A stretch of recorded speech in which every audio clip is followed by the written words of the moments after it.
Lapor hasil lebih kurang didapat 2 minggu lah dari sekarang. Untuk dugaan sementara seperti apa? Dugaan sementara nanti kita simpulkan setelah proses lebih lanjut di lapor. Ini ada berapa alat yang dibawa, barang bukti yang dibawa, Pak? Ini yang saya bawa 1 bungkus sabu arang, terus ada UPS, ada stafol. 3 berarti? 3. Ada itu aja. Cuma itu aja? 2 minggu dari sini kota diumumkan? Iya, 2 minggu dari sini kita lakukan pemeriksaan mulai sekarang sampai 2 minggu untuk pemeriksaan di lapornya. Setelah kita lakukan pemeriksaan, kita buat BAP-nya, baru kita umumkan hasilnya. Itu untuk ngitupin alat medis di dalam ya? Salah satu peralatan untuk yang ada digunakan peralatan medis. Alat itu namanya apa, Pak? Tadi sudah saya jelaskan.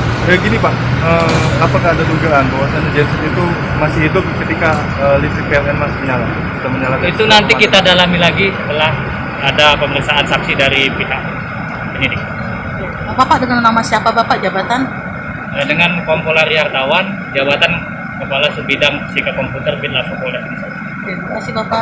Oke, terima kasih ya. Terima kasih Bapak ya.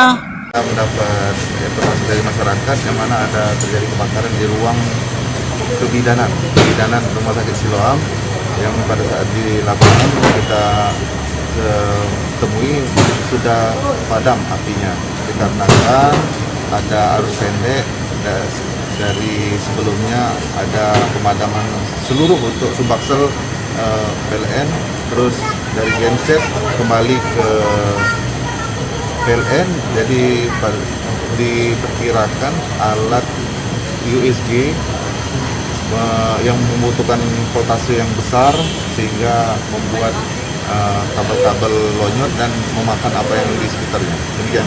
Tidak ada korban juga namanya? Untuk saat ini tidak ada korban yang kita temukan. Alhamdulillah tahap evakuasi dari jam 9.30 sampai pukul 1 malam pagi dini hari itu berhasil. Jadi api berasal dari lantai 2 klinik kebidanan. Sedangkan evakuasi pasien yang berada di lantai 4, 5, 6, 7 berhasil dikembalikan kembali ke kamarnya masing-masing. Berarti ini imbasnya karena pemadaman listrik semalam ya?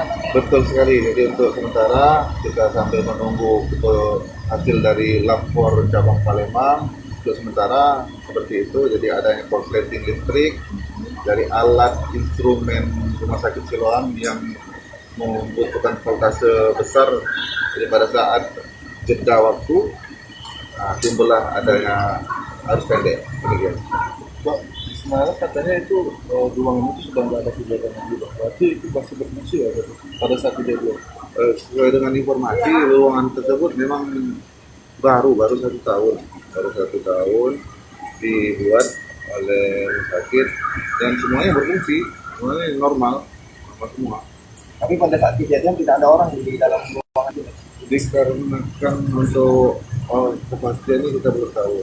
Jelas pada saat kejadian tidak kita temukan aktivitas, api juga dipadamkan oleh petugas dari rumah sakit sendiri dengan menggunakan hidran. Jangan lupa subscribe, share, komen, dan like ya.